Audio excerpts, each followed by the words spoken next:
Cultura Geral. Apoio Milton Campos, tradição e inovação para seguirmos no topo. Use sua nota antiga. Aproveite as condições especiais da Milton Campos. Caixa de Assistência OAB Nova Lima. Caminho seguro para os advogados de Minas Gerais.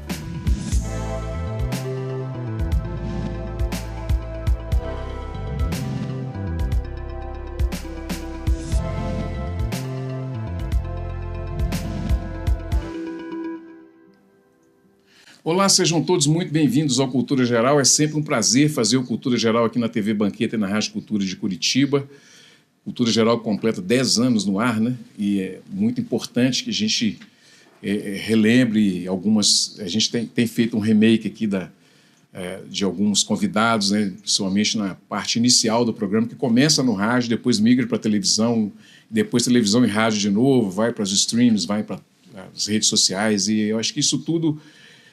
dá bem a dinâmica assim, do que é o programa e como que a gente tem desenvolvido ao longo do tempo nesse sentido, né? Com a liberdade de fala, com o poder e a voz da palavra, muito claro e muito livre também para todas as pessoas, né? Sejam todos muito bem-vindos mais uma vez. Hoje a gente vai ter um assunto aqui muito importante, um assunto muito bacana. A gente vai falar um pouco de nutrologia com muita responsabilidade e para que as pessoas também consigam entender essa pauta, já que a gente não ouve muito, né, e nem vê muito também na televisão, nem na televisão e nem no rádio, né, até para entender a diferença da nutrição com a nutróloga, como que isso funciona, e entender também qual é a importância disso tudo, principalmente nesse momento que a gente está vivendo, de uma vida muito corrida e também de uma vida mais digital, né, mais digitalizada. Então, nós estamos recebendo aqui a doutora Monique, seja muito bem-vinda, é um prazer te receber. O Cultura Geral está de portas abertas sempre, né? Ela é amiga da Kelly, que esteve aqui no programa também. Fizemos uma pauta super bacana, falamos sobre a tese de doutorado dela e foi muito legal. E hoje tem o prazer e a honra de te receber aqui para a gente poder tratar desse assunto, né, que, né, a gente não tem esse hábito e esse costume, né, de discutir esses assuntos, né? Seja muito bem-vindo, é um prazer te receber mais uma vez. Obrigada pelo convite, obrigada pela oportunidade. Achei interessante você falar essa parte de nutrição e nutrologia, porque é exatamente a primeira pergunta que eu faço dentro da minha consulta. Porque acho que a nutrologia, enquanto conhecimento da população geral, né, é muito novidade.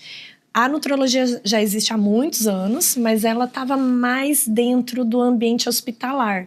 Então, paciente internado que passava sonda nasointeral para conseguir fazer a alimentação dele, paciente com câncer, né, definhando. Então, isso era muito da cultura mais da equipe médica mesmo, da equipe de saúde. E agora, de alguns anos para cá, a nutrologia ela passou a ser acessível à população e a desenvolver em diversos outros pontos, né? E ainda tem muita gente que tem certa dúvida do que é a nutrologia e do que é a nutrição. Então, eu gosto de exemplificar com coisas mais comuns para as pessoas. Por exemplo, o psicólogo e o psiquiatra.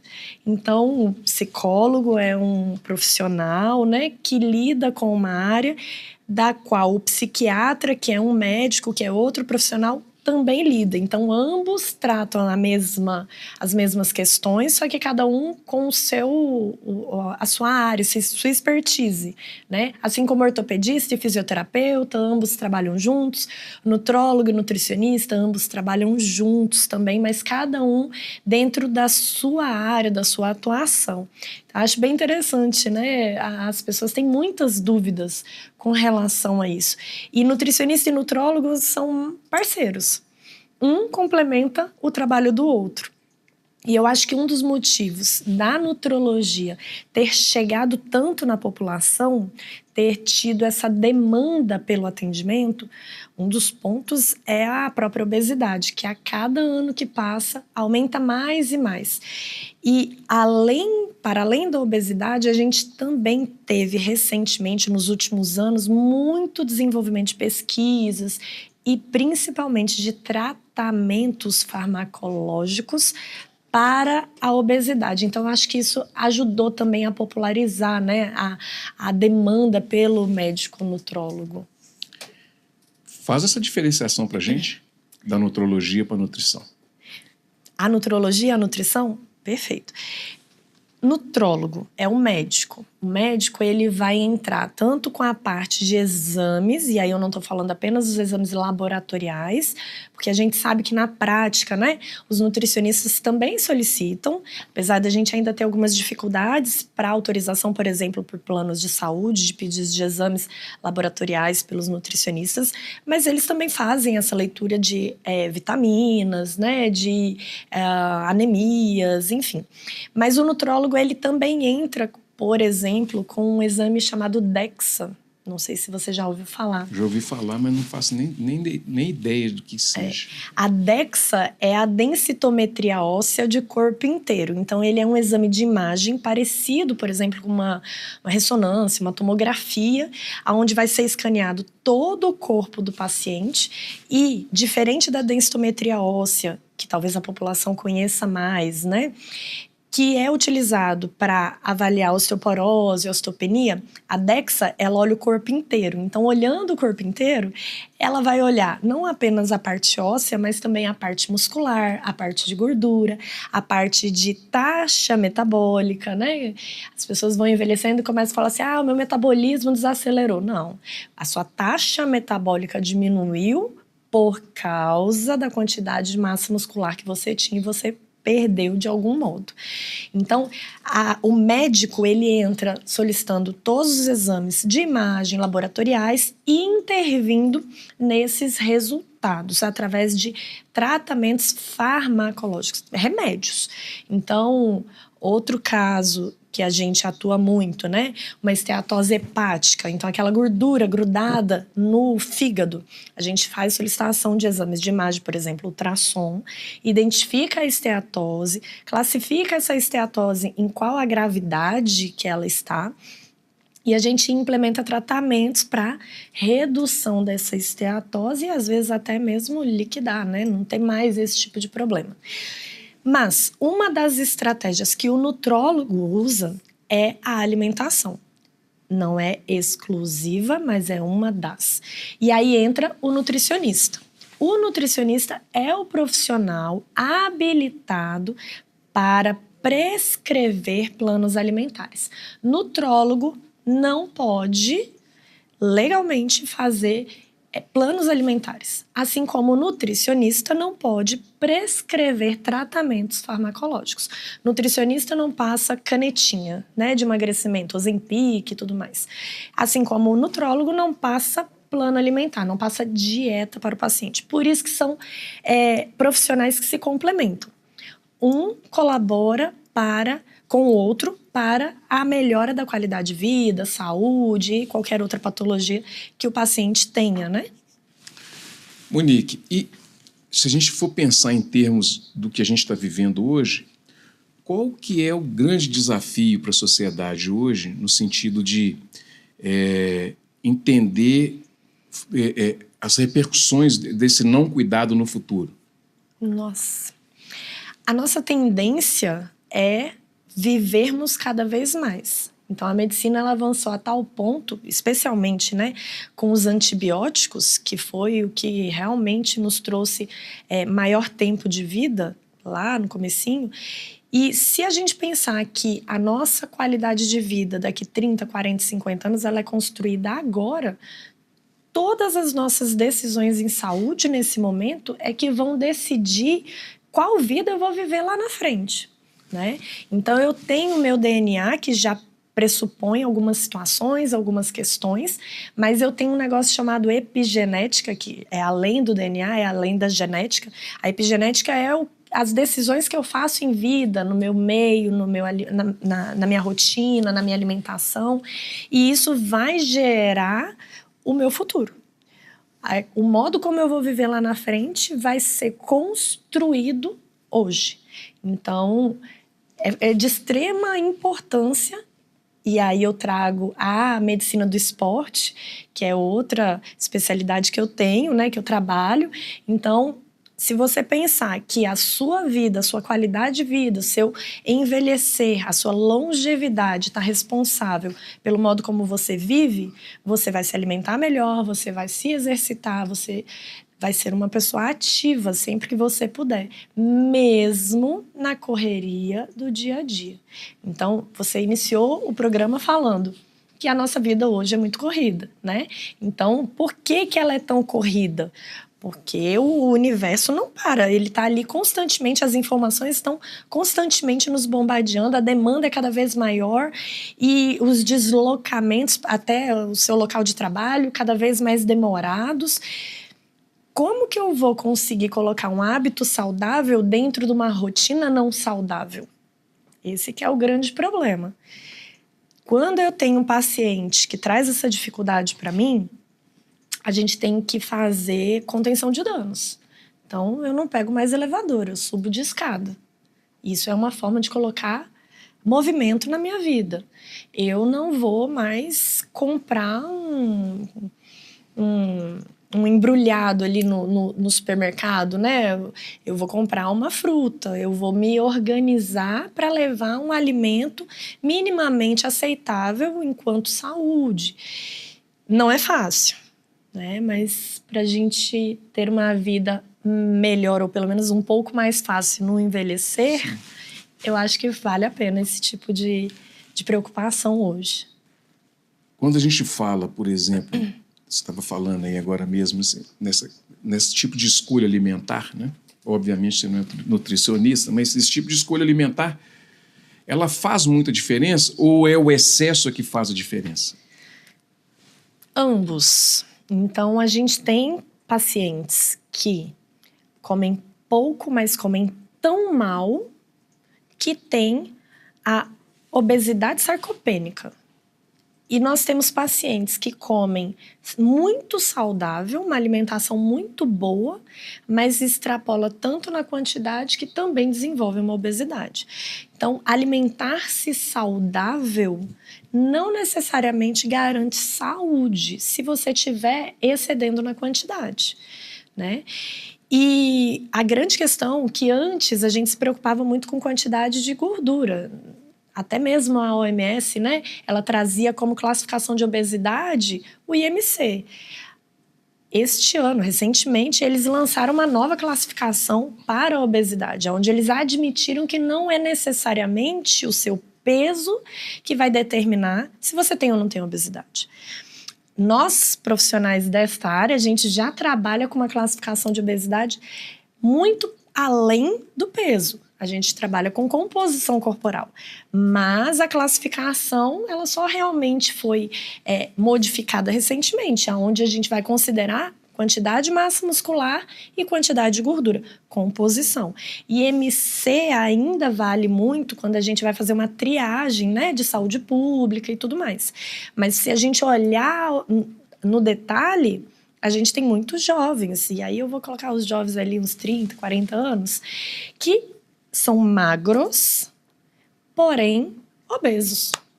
E aí, ou sarcopênicos, ou se arriscando para um quadro de sarcopenia.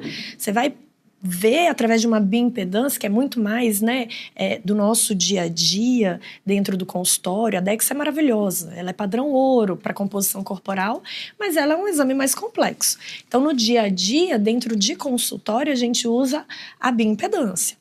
A bioimpedância vai me trazer, é um exame, né, um aparelho, ele vai me trazer a composição corporal daquela pessoa, que talvez seja magra, talvez tenha um IMC adequado, mas na hora que eu olho, ela não precisa emagrecer, ela precisa ganhar músculo.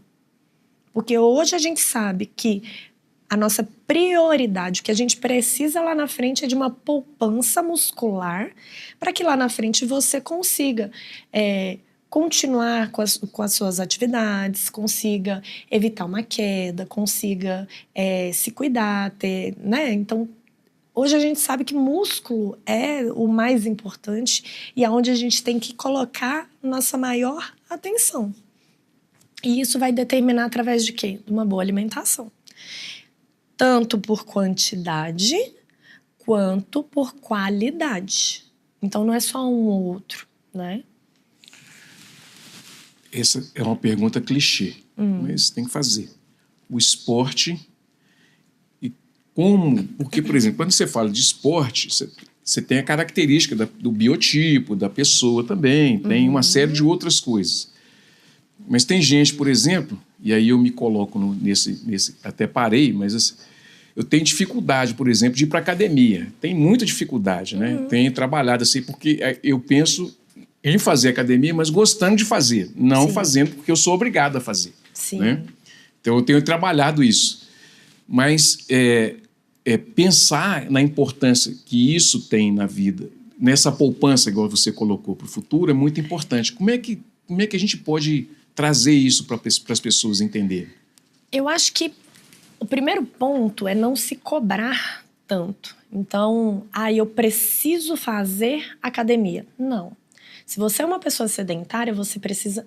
Primeira coisa é colocar movimento na sua vida. Isso vai ser muito mais palpável para você. Vai ser muito mais realístico. A partir desse momento, tá, ok, estou disposto a fazer algo além de colocar movimento na minha vida. Tudo bem, então vamos pensar em uma atividade física? Não precisa ser musculação. Você gosta de nadar, você gosta de correr, você gosta de jogar beach tênis, não importa qual é o seu esporte. Se você sair do sedentarismo e passar para uma atividade física regular, isso vai ser muito, infinitamente melhor do que você estar pagando uma academia onde você vai uma semana e falta 3. Então, a musculação, ela ainda é extremamente importante, mas não existe uma receita bonita que seja melhor do que uma receita realizável. Então, antes da gente passar qualquer remédio, eu tenho que saber se isso cabe na vida daquela pessoa, se aquele valor, né, se aquele preço ali é possível. Então, às vezes, a gente reduz um pouco a nossa meta por uma meta tangível que vai ser eficaz. Precisa de musculação? Precisa. Se você me perguntar, posso ficar sem? Eu vou falar, não deveria. Mas ainda assim, você prefere fazer uma outra atividade? Você vai ser muito mais aderente a outra atividade? Você vai ter uma coisa que ninguém considera, né?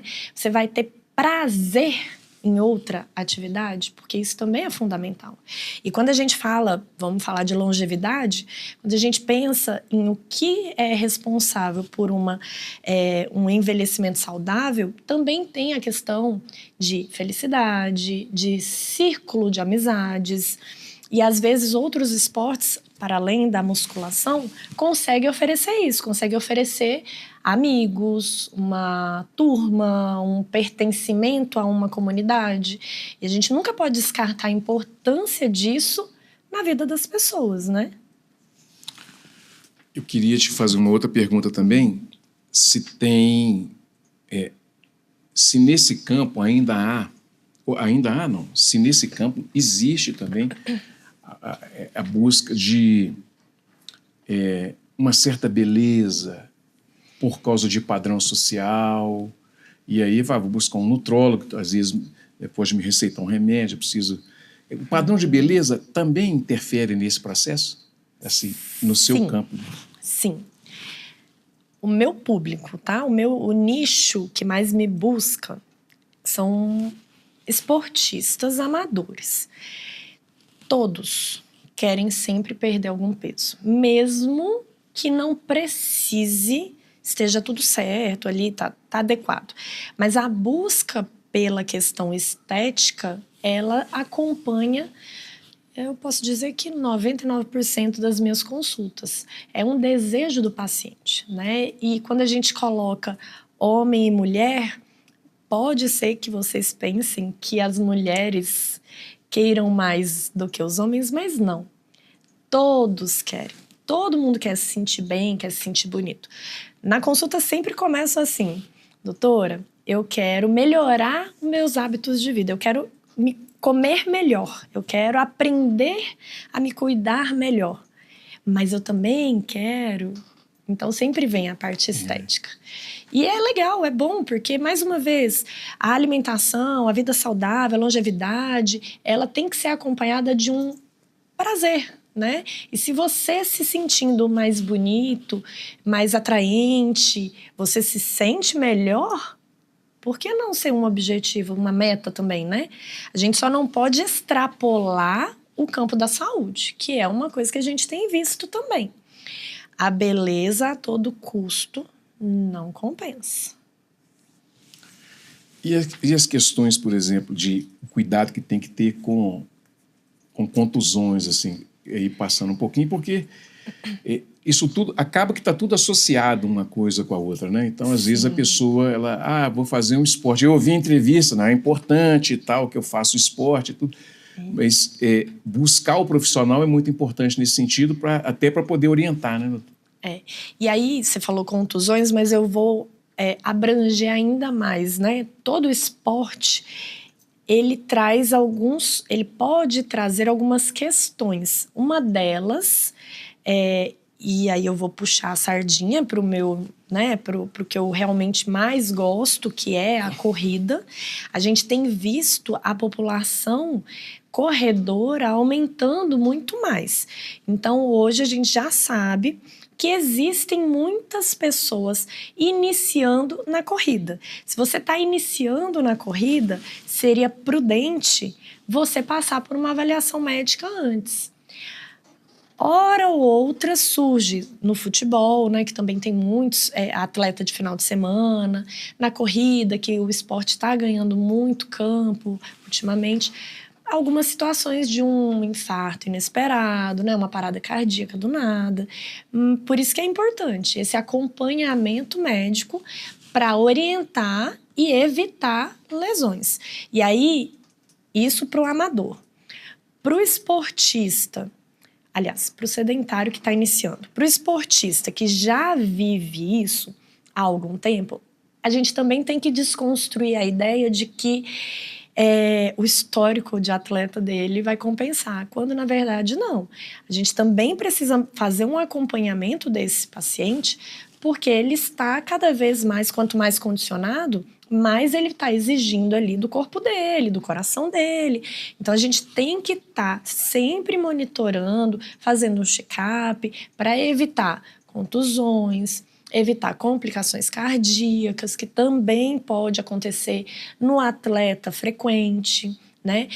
Existe um gráfico, foi de um artigo que saiu este ano, inclusive, do risco de desenvolvimento de aterosclerose. O que é aterosclerose, né? São placas de gordura. Então, a gente tem o vaso, né? Uma coronária, por exemplo, e ao redor vai criando-se placa de gordura que vai atrapalhar ali o fluxo de sangue. O sedentário, ele gruda muito mais gordura nessa parede do vaso sanguíneo. A pessoa que pratica atividade física, ela tem menos gordura nesse vaso. E o atleta de endurance, que é aquele atleta que passa horas em treino, vou citar alguns exemplos, maratona, triatlon, ciclismo de horas, isso é um endurance, tá? Então, esse paciente do endurance, ele passa a ter um pequeno aumento de risco de quantidade de gordura ali, daquela placa aterosclerótica.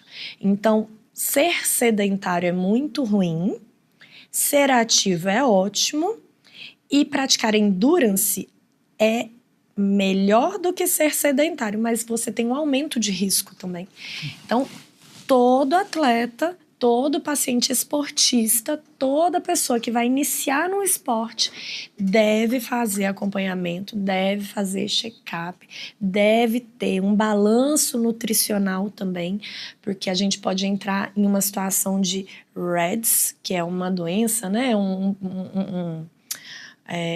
São várias alterações pelo déficit energético que aquela pessoa tem. Na verdade, ela come menos quantidade de energias do que o que ela gasta. E aí, por exemplo, na mulher, né, a gente tem osteoporose, em todos a gente tem fratura por lesões, a gente tem cessação do sangramento menstrual, né, do ciclo menstrual, e irritação, queda de cabelo, e aí você vai desenvolvendo várias outras deficiências, dificuldade de concentração. Então, desde o sedentário até o esportista que treina 4, 5, 6, 7, 8, 10 vezes por semana, todos devem ser acompanhados. porque a gente precisa ter esse cuidado. Sempre lembrando que o esporte é ótimo, é excelente, traz saúde, traz vitalidade, traz qualidade de vida, mas tudo tem que ser acompanhado. Você me colocou eu vou te colocar nessa seara aí, porque eu conheço muita gente que é de final de semana e muita gente que também que pratica esses esportes. Está em academia e aí pratica ali um jiu-jitsu, tem que ter uma alimentação adequada, tem que ter um acompanhamento adequado. Tem. Fica o aviso aí, gente. Tem. Quanto mais você estimula o seu coração, né, a sua máquina, quanto mais você quer desenvolver o seu corpo, tudo isso é um desgaste físico, é um estresse físico. Mais uma vez, não me interpretem mal. Sim.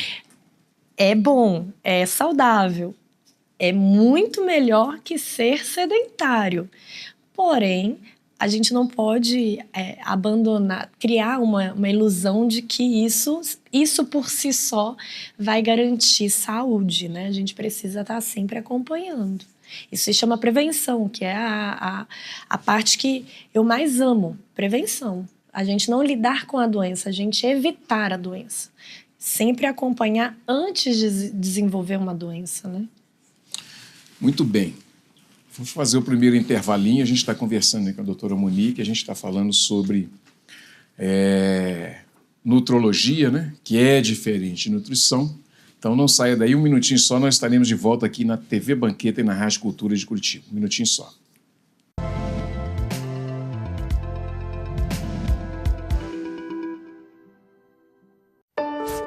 Sonhos cabem no papel, mas podem se tornar realidade. Eles crescem com apoio e investimento no presente. Educação para todos é o que inspira a LBV a buscar um futuro melhor para milhares de crianças e adolescentes. Acredite nesses sonhos, apoie suas realizações. Quando a LBV ligar, diga sim! Dengue, zika, chikungunya e febre amarela urbana são doenças transmitidas por um mosquitinho, o Aedes aegypti. Contra ele, a prevenção é a melhor solução. Vamos eliminar os focos de água parada nos vasos de planta, nos pneus, nos recipientes abertos. E um repelente é sempre bom. Vamos juntos com a LBV. Diga sim à prevenção. Apoio TV Banqueta.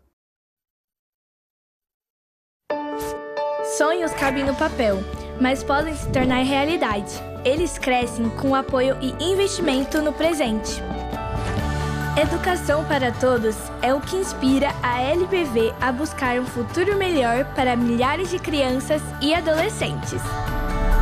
Acredite nesses sonhos, apoie suas realizações. Quando a LBV ligar, diga sim!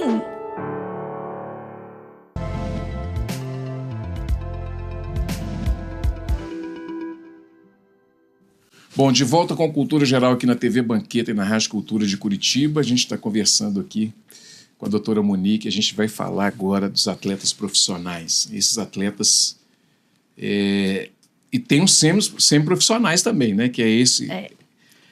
Isso é uma coisa interessante. Eu vou começar pelos semi-profissionais, que a gente tem aqui muita gente que joga esporte amador, faz futebol amador, né? Uhum. Então ele não está caracterizado, ele não está na categoria nem de sedentário, nem de praticante assim, nem de esporádico, e nem de profissional. Ele está ali nesse intermediário ali. Como é que é isso, doutor? Esse está correndo muito risco, esse aí? Vamos falar que o que vai definir esse profissional, aliás, esse esportista, dele ser amador ou dele ser profissional, nada mais é ali que é a decisão de fonte de renda dele, né? Agora, se ele é um amador que treina como um profissional, para mim, médica, eu considero ele ali um profissional. Eu tenho que ter um olhar sobre ele, sobre os riscos que ele corre como profissional. Então, vou trazer o exemplo do triatlon, que recentemente foi um burburinho. Uma das maiores provas do triatlon, e aí quando eu falo prova são competições, né? É o Ironman. Então, o Ironman, ele passou por um período em que estava muito difícil o valor para as colocações, para os ganhadores. O prêmio era um pouco menor que o desejado e eu diria que o merecido por esses atletas. Então, alguns atletas passaram a competir como amadores, até porque você precisa ter patrocínios, né, para você ser profissional, enfim. Então, a gente começou a ver muitos atletas profissionais migrando para a categoria de amador. Puxa, mas aquele cara é profissional. Uhum. Ele treina como um profissional, ele se esforça como um profissional, e os riscos que ele está correndo enquanto atleta é de uma categoria altíssima, né?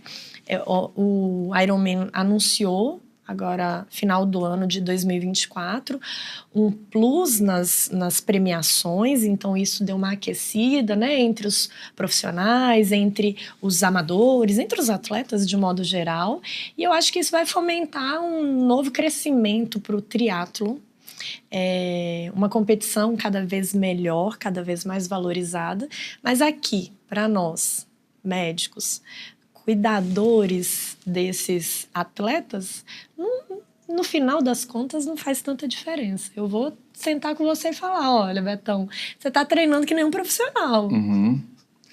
Isso, eu estou fazendo essa pergunta porque aqui, como tem um campeonato de futebol amador muito forte, e as pessoas correm aqui, aqui em Belo Horizonte também, né? Então, na região metropolitana, eles praticam o esporte como profissional, porque jogam no campo de profissional, num horário que é profissional, que, por exemplo, 11 horas da manhã, um sol escaldante, né?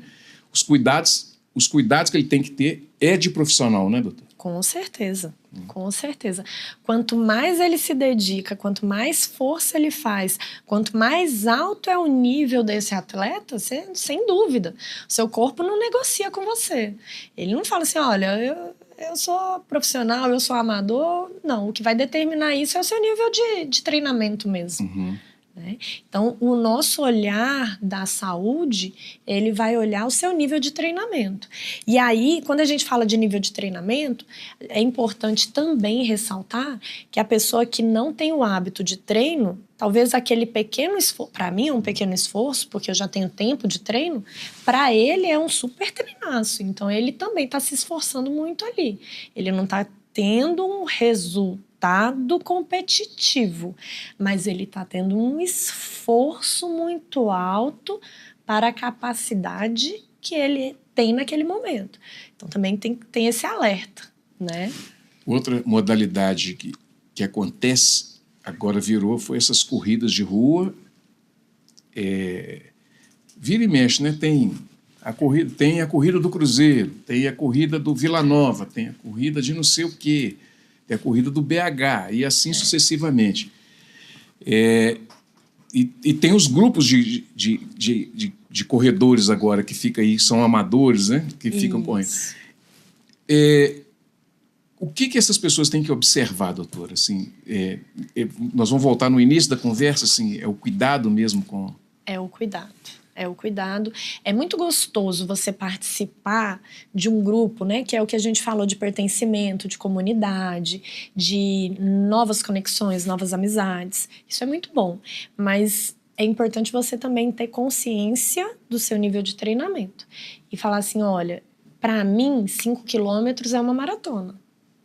Então, talvez eu não vou participar desse treino. Talvez esse não seja um bom treino para mim. Não sei se você sabe, mas aqui em Belo Horizonte explodiu vários grupos de corridas noturnas pela cidade. Então, a gente tem alguns grupos, né? Calma Clima, que inclusive passou a ter um investimento da Nike. Corre Capivaras. São vários grupos de corridas noturnas onde ninguém é responsável por aquela pessoa. Você não está sob as asas de um profissional, educador físico, que vai adequar aquele treino para a sua capacidade de treinamento. Não.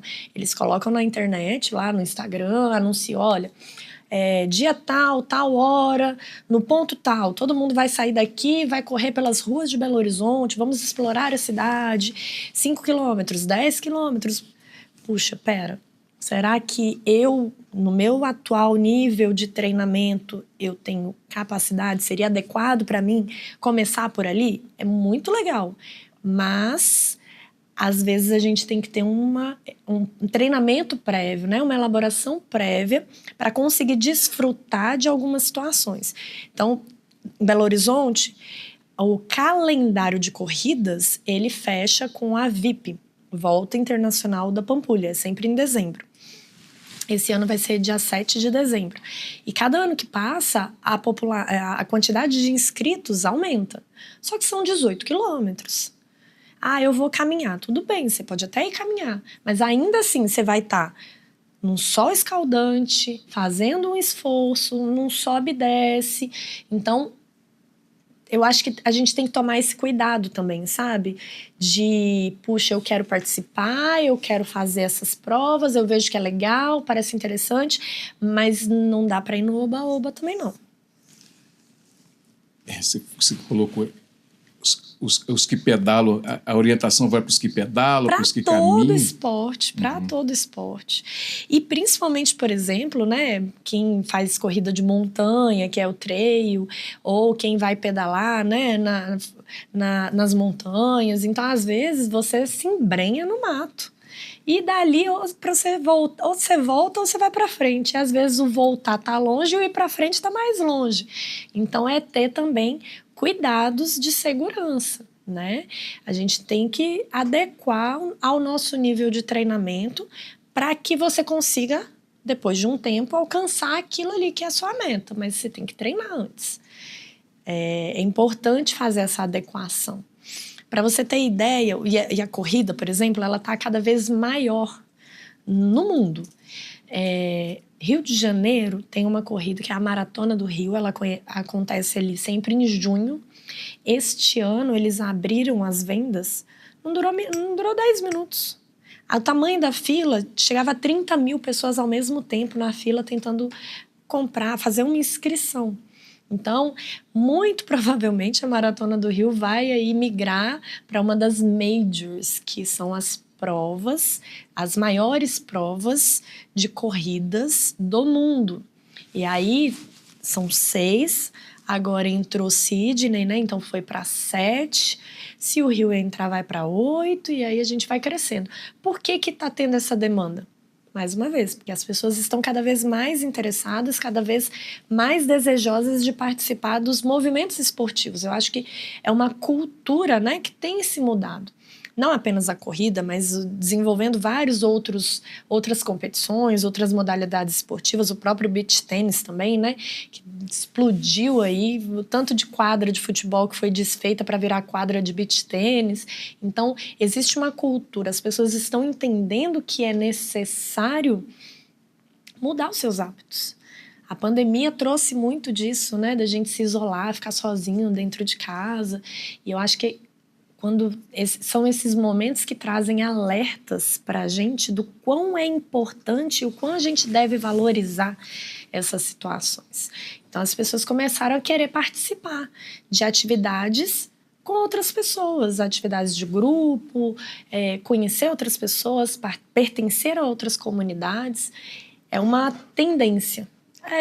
Agora, recente, eu vi um estudo que fala sobre a quantidade de ingesta de bebida alcoólica, gastos com bebida alcoólica no mundo. E aí eles separaram por gerações. Então, a geração Millennium teve um gasto médio, não vou saber exatamente o número, mas vamos lá, 38 bilhões de gastos com bebida alcoólica nos Estados Unidos. Enquanto que a geração Z, que é mais nova, tem um gasto lá de 8 bilhões. Então, é uma tendência, né? As pessoas estão cada vez buscando por hábitos mais saudáveis, e isso inclui alimentação, isso inclui estilo de vida, isso inclui atividade física, porque a gente já entendeu que nós vamos envelhecer.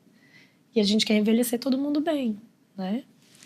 Eu queria te fazer uma pergunta também, que é importante, porque às vezes os pais tem investido nas crianças no sentido de ser algum atleta, alguma coisa nesse sentido. E eu percebo muito, já de um tempo, que as pessoas vão praticar ou colocam o filho para praticar um esporte e você não tem mais aquela brincadeira.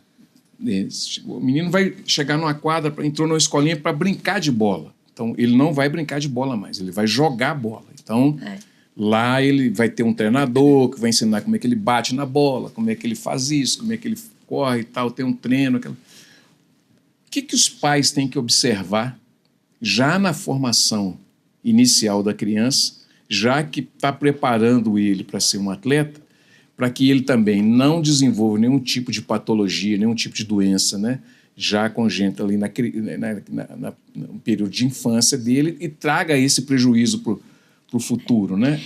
Se a gente está falando de criança, a gente tem que pensar que é necessário um fator lúdico.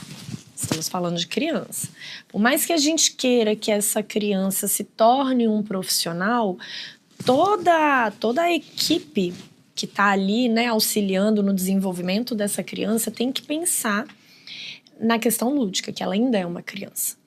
E dentro da medicina do esporte, a gente busca evitar a especificidade dos treinos. Por quê? Muitas vezes essa criança vai desenvolver um biotipo que é mais favorável para uma ou para outra, a esporte, e além do que também, a criança ela está formando muitas conexões neurais, desenvolvendo musculatura, habilidades finas, motoras, né? Enfim.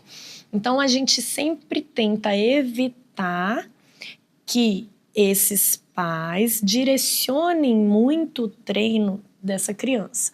O melhor seria que a gente tivesse um treinamento multiesportivo, porque ali é aquele momento em que ela está propícia para desenvolver as habilidades. Quanto mais habilidades ela desenvolver, mais fácil da gente entender qual habilidade vai ser a melhor para ela.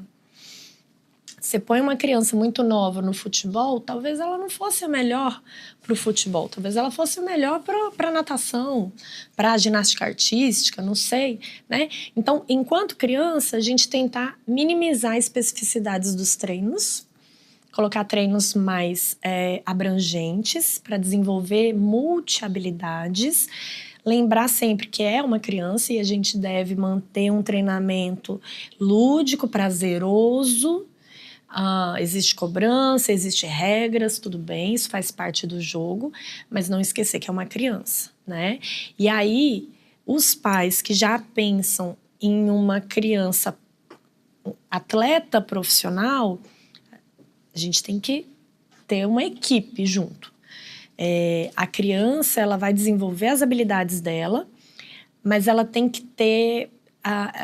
eu não acho justo, sabe? Tanto peso em cima, tanta cobrança, porque a gente vê recentemente alguns atletas, inclusive olímpicos, né, deixaram de competir, por vezes, por questões de saúde mental. Olha... A partir desse ponto, não tinha lesão muscular, não tinha cirurgia, não tinha nada. O atleta virou, falou, eu não vou competir nessa Olimpíada porque minha cabeça não tá boa. Então, por que essa cabeça não tá boa lá na frente? É uma construção, esse atleta ele é construído. E não vai ser... A ausência da especificidade na infância não vai ser o exagero da cobrança na infância que vai transformar aquele atleta um mau atleta. Pelo contrário, ele vai ser um atleta muito melhor, um atleta muito mais forte.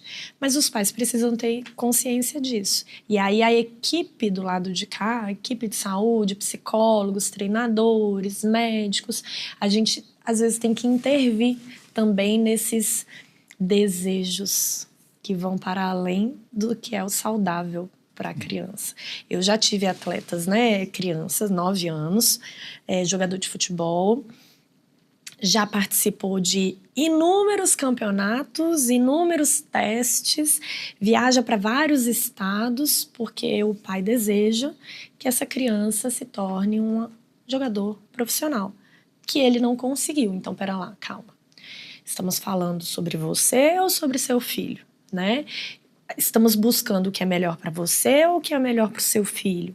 Então, para a gente conseguir entender a dinâmica da família, a gente, além do acompanhamento comigo, a gente entrou também com uma psicóloga, para que a criança pudesse ter a liberdade de se expressar e a gente entender, puxa, isso aqui é o desejo dessa criança mesmo?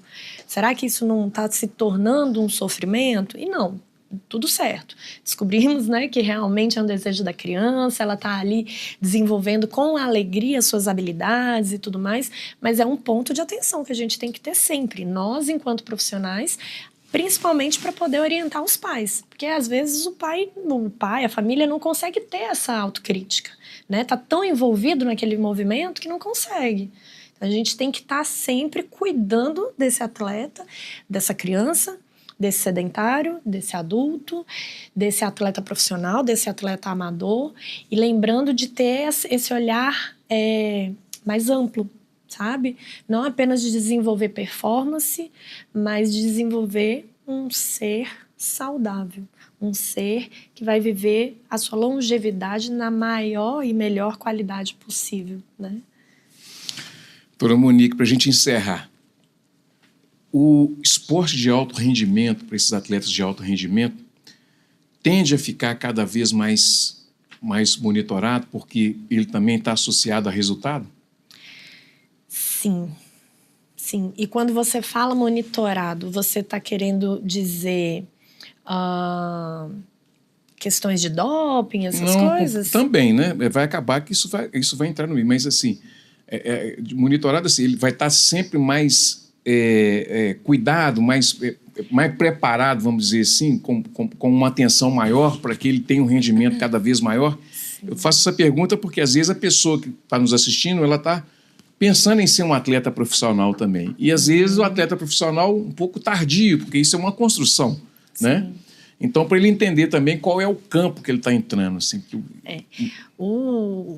a área competitiva, né, o alto rendimento, ele está cada vez mais alto. Então, as tecnologias de todas as áreas evoluíram demais.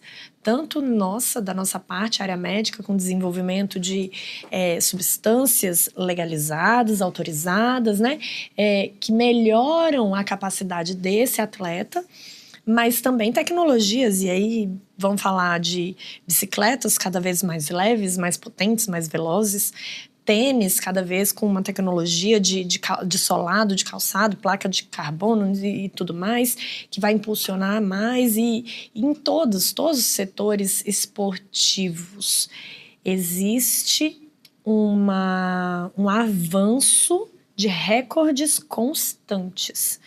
E por que esses recordes estão sendo cada vez mais quebrados? Porque cada vez existe mais tecnologia, cada vez existe mais conhecimento, cada vez existe mais estudos, inclusive de treinamento.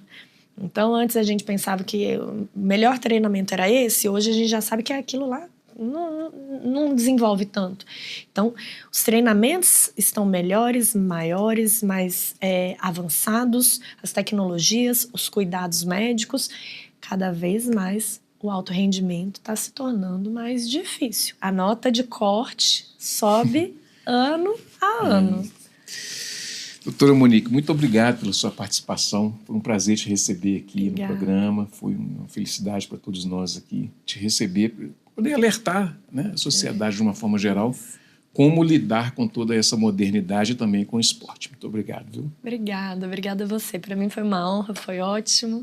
E eu espero que essas orientações que eu dei, né, possa trazer isso para a realidade, né, do público, das pessoas, que essas informações sejam divulgadas para outras pessoas também, que o esporte é ótimo, a vida saudável é ótimo, mas a gente tem que entender que, para além disso, a gente tem que estar sempre com cuidado, porque nem sempre o que a gente acha que está sendo saudável realmente é. A gente precisa de um olhar externo para ajudar a nos direcionar por esse caminho também. Isso aí.